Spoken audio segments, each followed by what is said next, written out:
more perspective, U.S. correspondent for Israeli Channel 20 News, Tal Heinrich. Good to see you again, Tal. I heard from the press over in Israel that the topic of this meeting was going to be Iran, Iran, Iran. Tell us why that is.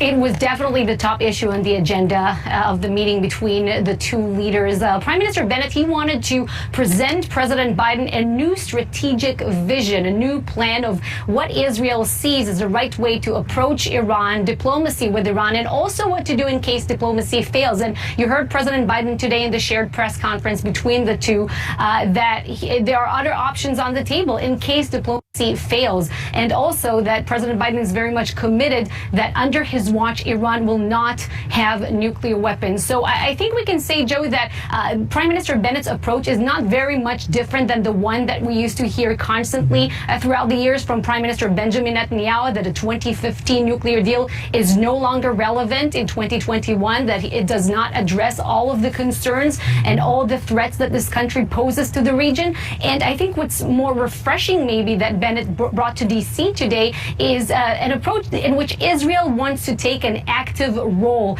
and work in accordance with other regional partners like the UAE, even Saudi Arabia and Bahrain, and form this coalition against Iran that would counter Iran's malign activities in the region.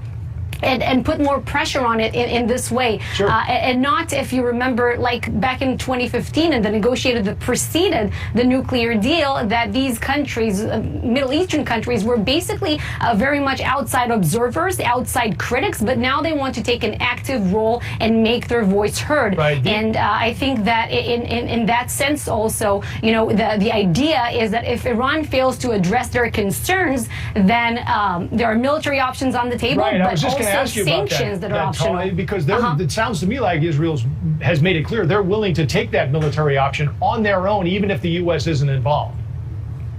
Well, that was always, the thought, even under President Trump and Benjamin Netanyahu as prime minister in Israel. I think that option was always there for Israel. And we know that Israel is doing a lot of operations against Iranian targets, not only in Iran itself, like the incident in Natanz, but also in probably the territory of Iraq, territory of Syria, as we know.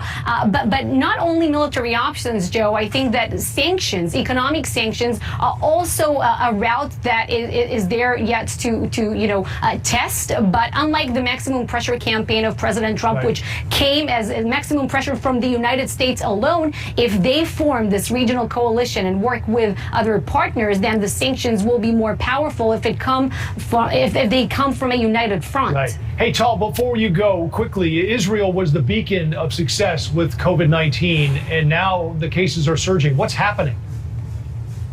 Well, Prime Minister Bennett, he told President Biden that around 3 million booster shots were already administered in Israel, and that Israel has turned the tide already. But I can tell you that daily cases are on the rise right now. Some people in my friends, my family members are telling me that even though they had a few doses of the Pfizer vaccine specifically, they got infected, but only, mild conditions of the disease. But it seems that Israel is really ahead of the world in that sense of COVID. Right.